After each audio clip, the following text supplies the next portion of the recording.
Well, today is the last day of Samsara, of the rains retreat.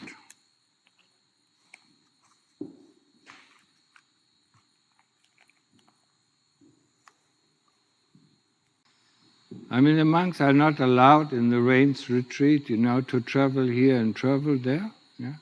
I mean, that they are confined to the monastery. Yeah? I mean, they take the vow, for the rains retreat to stay at one monastery.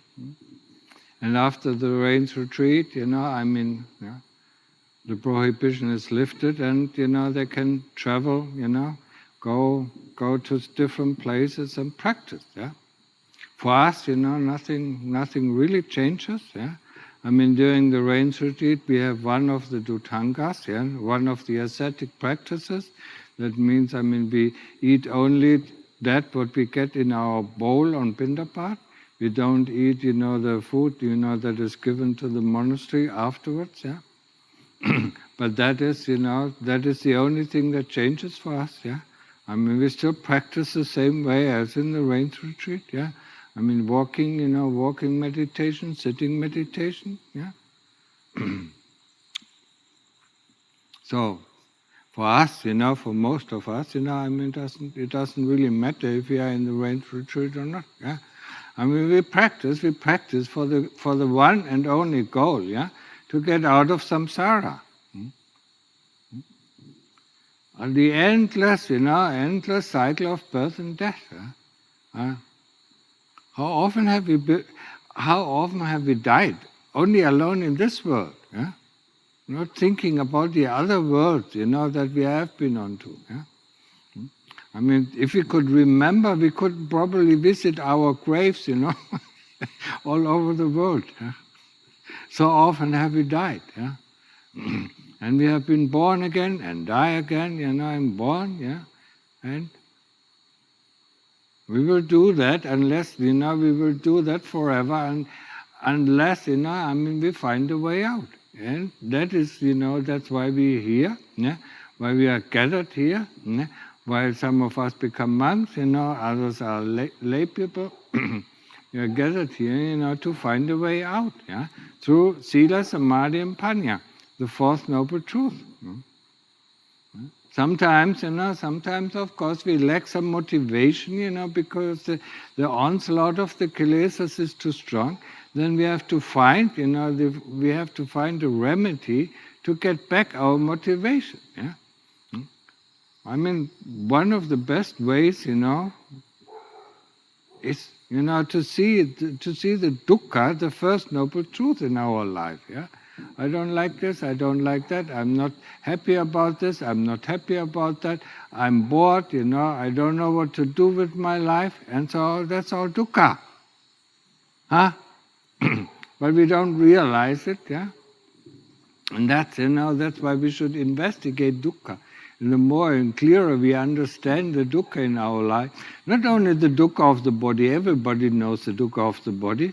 I mean, being hungry is a dukkha of the body, being thirsty, needing to go to the toilet, being tired, huh?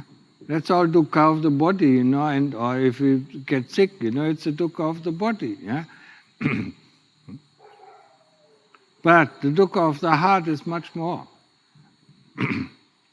And the dukkha of the heart is that what we can cure, with the path that we go, yeah, of sila, samadhi, and panya. Yeah? The 5 precepts when we are here in the monastery, the 8 precepts, yeah. And then, train samadhi, and that is difficult. Training samadhi, keeping the mind focused on one object, yeah, be it the Buddha or be it the breath, yeah. Knowing this object, constantly being on this object of the Buddha or the breath. How is the breath at this moment? Is it the in-breath, is it the out-breath, is it long, is it short, is it deep, or is it shallow?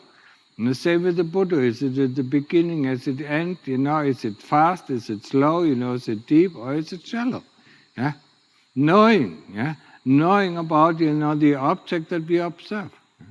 For us here in this monastery, it is very fortunate that we are here in the forest. We can observe all the animals. Yeah?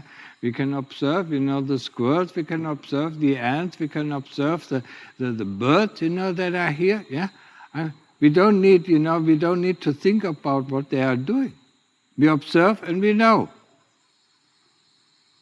Very simple. That's the same way we should observe our breath or observe the Buddha. We observe the Buddha and we know how the Buddha is. Yeah? We observe the breath and we know how the breath is. Is it deep? Is it shallow? Is it beginning? Is it in the middle? Or is it towards the end? Is it changing from in-breath to out-breath or out-breath to in-breath? That is what is called, knowing the knowing nature of the citta, yeah? Or sati. Yeah? You have to develop sati. Most people, who take up meditation in the West, they only want to get calm. Yeah? And once the mind gets calm, through constantly redirecting the mind towards the object, be it the Buddha or the breath, yeah? Then they get calm and then they try to stay with the calmness, with the feeling of calmness. And they don't try to develop the sati, the knowingness about the object that they observe. Yeah? That's why they don't get any further in their practice. Yeah?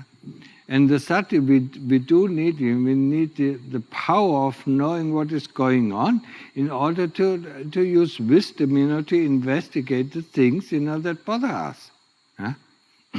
Where is this coming from? Yeah? How does hate feel like? How does lust feel like? How does these things, how is pain feel like? We don't know. We label it pain and that's it for us, yeah? And we don't want it, yeah? And the other thing, some of the things we want, yeah? We make a label on the feelings, yes, nice, and then we want it, we want more of it, or we don't like it, and we want to get rid of it, yeah? We don't really understand the feelings, yeah? We don't understand how does it feel pain, yeah? And where exactly is this pain? When we sit in meditation, investigation of pain, yeah? What is pain? Huh? Oh, there's pain, I want to get up. No, that is not investigation. Investigation is accepting pain, feeling the pain, yeah? Feeling the feeling, yeah? Feeling the pain. No, okay, there is pain, yeah? Where exactly is the pain located? Yeah? Is it in the skin? Is it in the tendons? Is it in the muscles? Is it in the flesh? Is it in the bones? Where is it? Where is it? Where is it? And if you do that, you can't find it. And when you come close, to understand what the nature of pain is, then it moves to a different part. And then you do the same thing. You go to this part, do the same kind of investigation. Okay, there's pain. First, we accept the pain, then we look. Sorry. Then we look, where the pain is, And then if we can't find it, we move to the next place, yeah? Until it shows us where it originally comes from. Then we understand, what is pain. Yeah? Of course, we can think about it, but thinking has never solved any of our problems. Huh? If I think I don't want dukkha, does it mean I don't have dukkha? If I think I understand what dukkha is, oh, this is so much dukkha. Yeah? You think, it doesn't solve the problem. The dukkha still comes. Yeah? We have to investigate why is the dukkha coming. Yeah? What is the cause for the dukkha coming? What is the cause for our boredom? What is the cause for our laziness? What is the cause for these things? Yeah? This is what we have to investigate. With feeling, and we have to investigate what is the Buddha, what is so nice about this body. Yeah? We have it since birth, until we are dying, and then we want another body. So, what is our attachment to the body? Why do we like this body? Why do we love it so much? Huh? Why do 99% of the population, of this world, only looks after this body? Constantly worry about this body, yeah? Constantly feeding the body, housing the body, clothing the body, and finding medicine, or finding doctors, to solve the problems of the body. Yeah? Why are we so attached to this body? What is this body? What is the nature of this body? We should have to investigate this. What is the nature of this body? Nobody knows, because we see only the outside, we see a thin film, of the skin. What is underneath the skin? Huh? I mean, if we take the skin off, how does it look like? Do we still like this body when we take off the skin? Everybody looks the same. Yeah? No matter what, yeah? I mean, there is flesh, there is tendons, there is bones, and so on. Yeah? There are organs and so on. Yeah? Huh? But we don't want to see it. Huh? When we look in the mirror, we want to see our hair, we want to see the face, we want to see, the eyelids or eyes, nose, and everything. Yeah? But if there's no skin, we don't want to see it. Yeah? And if we dig deeper, if we take out all these things, and see, what is it, I mean, when you take out all these organs, what is it? Huh? What is the body? Yeah? Why are we attached to these things? Yeah? We worry about it, we constantly, we plan, we plan what we are going to do with the body. Huh? Next year I do this, next week I do this, next month I do this, I go here and go there, I mean, wherever we go, we meet the same problems, yeah? We meet ourselves, yeah? The problems that are in our heart, yeah? If we see something new, I mean, maybe the problems are suppressed for a moment, because we see something else. That is our normal, that is our normal reaction. We see something that is unpleasant, so we look the other side and look for something that is pleasant. Because we don't want to see the unpleasant. We don't want to see the loathsomeness of this body. The moment we we unravel, we unravel the body, I mean, we open it up, and then we see, I mean, it's full of disgust, yeah. We don't have to make a body, disgusting. It is disgusting, yeah.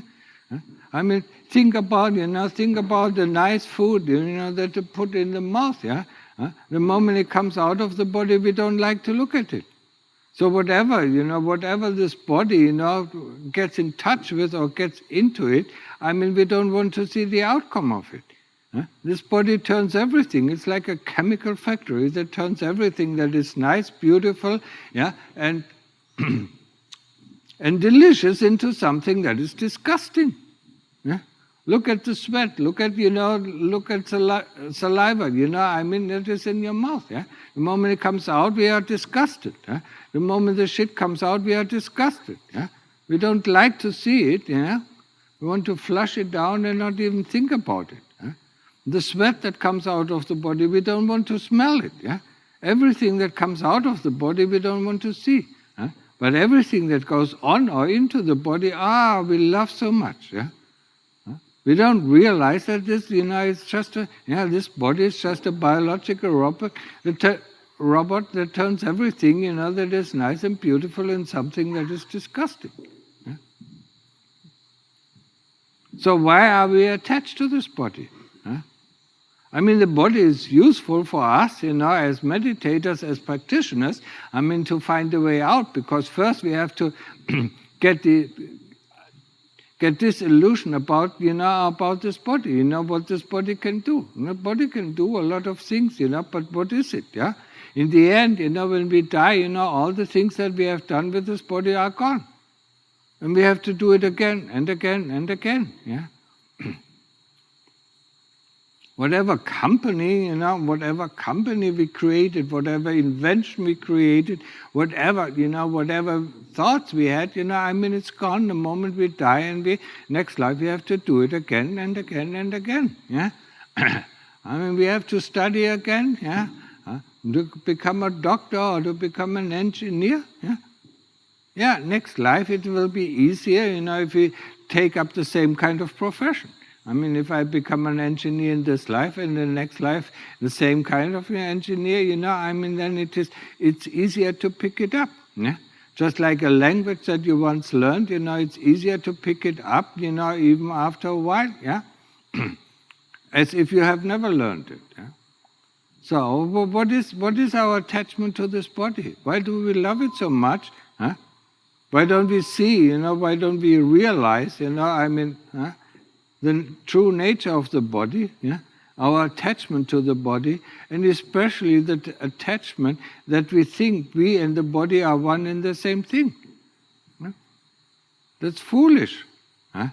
When we look, at the teachings of the Lord Buddha, what did he say? There are 5 khandhas. Yeah? What are the 5 khandhas? It's a body, it's feeling, it's memory and association, it's thinking and consciousness.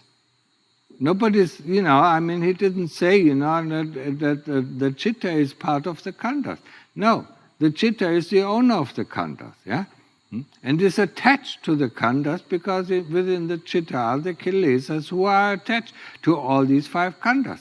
They love to think, they love to memorize, and they love to feel, and they love, and they love this body. So we have to investigate these 5 khandhas, and the first khandha that we investigate is the investigation of the body, our attachment to the body, and our belief that we are the body. It's the third fetter or the second fetter, that keeps us bound, to the realms of birth and death. This body, that's what we constantly worry about. This body, is one of the fetters that keeps us bound to the realms of death and birth. Yeah? And as long as we don't understand that the body is the body and the chitta is the chitta, we will be born and die, and born and die again and again, and we will never find a way out of samsara. Okay? Understood? Huh? Get your things, get your act together, don't use the time that you are here as a monk, or as a lay person, just to sleep, and rest, when you wake up, when you die and wake up, and you suddenly find yourself in hell, that wasn't a good sleep, yeah? Huh? Use this time wisely, to practice as much as you can, and even a little bit more, yeah? We can always do a little bit more. Yeah? When we sit in samadhi, when we follow the breath, or when we observe the breath, oh, it's so difficult. I can always do one more breath. That is very easy. Yeah? Just observing one more breath. Or I can always do one more Buddha. There's no problem. But we always think about, so long, so long. Yeah? But we always can do one thing more. Yeah? Always one more Buddha. Yeah? And after this Buddha, one more Buddha. Huh? And if you don't think about time, the time will run by itself, and suddenly we sit for 2, 3, or 4, 5 hours, yeah? Oh, wow, yeah?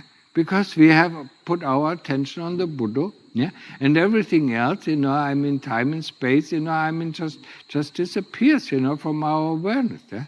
We are aware of the Buddha, and it leads us into samadhi, And the samadhi is something, that is what we are actually looking for the happiness or peacefulness of the samadhi, yeah? Okay, enough? Yeah? So, if you have some questions, yeah?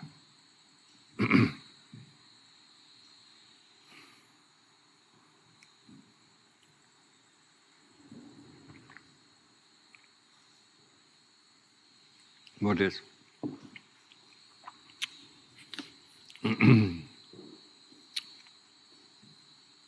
Are there some questions from the Vietnamese, huh?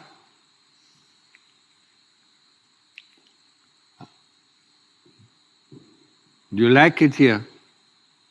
Is it okay? Yeah, okay. It's okay. Yeah, it's a little bit tough, huh? Huh? Not easy, yeah? Huh? เข้าใจแล้วนิดหน่อยไม่ใช่ง่ายที่ทำใจให้สงบ Blue, you understand English, huh? No. Okay, so it looks like a lot of questions. Just very long. Two questions. My question relates to a previous one: how to deal with upcoming emotions like anger and aggression when encountering other people, especially when people come close to me. I try to follow your advice and try to investigate what views or ideas lie behind these emotions. The problem is, on the one hand, I got some answers, but they seem to be only thoughts or ideas which views may provoke these emotions and reactions. But these thoughts or ideas seem to be of no use because my heart doesn't understand or doesn't want to understand. Seems to be totally blocked, doesn't even want to look at these unskillful reactions and situations. So I don't know what to do. Most of the time, it helps to calm down by doing Buddha, so I don't react so angrily. But if things happen unexpectedly, I still react very aggressively because emotions come up so fast. Any advice how to open the heart and convince it to look at those situations, or do I have to be patient and just go on showing the heart these unskillful reactions until someday it will understand? Yes, that is exactly, he gave his own answer. Yes, being patient. Every day looking at this situation, show the heart, do you see the dukkha? Yeah? And the heart says, no, I don't want to see the dukkha. Huh? Huh? And then we say, do you see the dukkha? I mean, you don't feel very happy about this. Yeah? And I mean, calm yourself down with the Buddha, when you see the emotion comes up, yeah. And then in the daily reflection, look at it, what came before, yeah. I mean, it is mostly a self-view, yeah. I mean, a wrong view that we have about something, yeah, or somebody, I mean, that triggers our anger because we don't want to be corrected. And not wanting to be corrected is also the way of the heart not wanting to see, yeah. I mean, the moment the heart sees it, let go of it, yeah. It automatically lets go of it, yeah. I mean, if it sees there's a wrong view, I mean, the moment it completely understands, yeah, this is a wrong view, it lets go of it, yeah. So we have to put the nose, yeah. Like I train, I like to train one of my dogs who constantly shits around its own place, yeah. Putting the nose into the shit so that it slowly understands that is not the place, to shit, yeah. So we put the nose, always, put it there. You see it, and the heart will react for a long time, No, I don't want to see it. No, I don't want to see it, yeah. So we put the nose, we put the heart there. Okay, try to open the heart, You see it, I mean, it's unskillful, it's hurtful, it's not good, yeah. But be patient, and then whatever is said, yeah. I mean, always look at it. Okay, second question. Not great English. I'll just read it anyway. Yeah. I was in a Goenka retreat, and after don't feel any results, I get so angry and think and ask myself, can I reach samadhi maybe?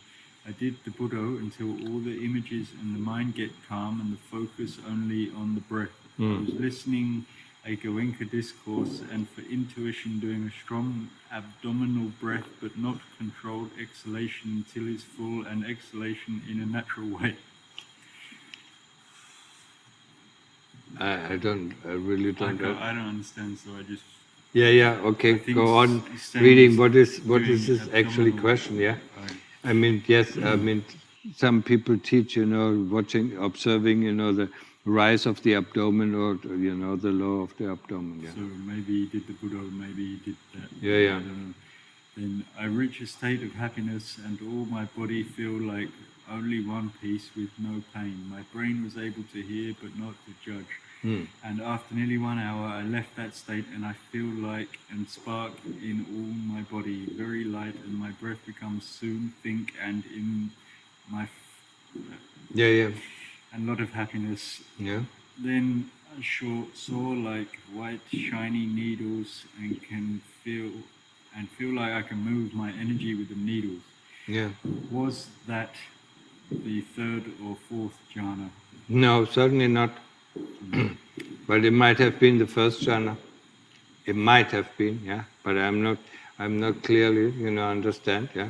I mean, if it lasted, I mean, if you felt, if it lasted even after, samadhi, it could have been the first jhana. Yeah? It can last, a long time, a few hours, or a few days. Yeah? So. But, I mean, it's not important, because, I mean, he has to develop the sati, the knowingness, and then do the investigation. Yeah? We should do the daily reflection, yeah? That shows one, the dukkha in our life, yeah? Without First Noble Truth, I mean, there's no emphasis for us, to overcome dukkha, yeah? Or to find a way out of dukkha. Okay? He also says he never reached that again. Of course, because he is expecting it. That is the biggest trouble every meditator, the first. I mean, no matter if it is samadhi, no matter if it is samadhi, or if it is the first jhana, I mean, we're constantly looking for this experience, instead of looking for the Buddha. Yeah? So he should go back to the Buddha or should go back to the breath, and that is the way to reach this state again. Yeah? And if he does his work, yeah, and just knowing that every one of us, who has reached a state, I mean, makes the same mistake. Yeah, instead of doing our work, we look for the results of our work. Yeah, but without our work, we don't get the results. Yeah, okay. Okay. Yeah. Questions? When are you leaving, tomorrow or what? Yeah, tomorrow. Okay. Yeah. มีคำถามไหมไม่มีมานิยกฮะเนี่ยภาวนานะเดินจงกรมนั่งสมาธิไม่ใช่นอนอันเดียวฮะโอเคstop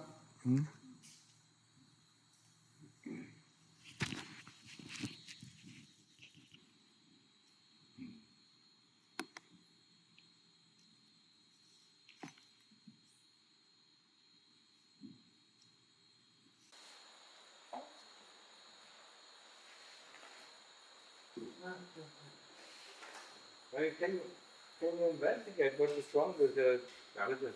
No, without it. I mean, why is it only one kind of this somebody switch once and go on? No, because someone has the button they are connected to first we do something we know something else. Yeah, I mean, investigate it doesn't, I mean, you feel that you don't need enough, so that's why you checked it out. But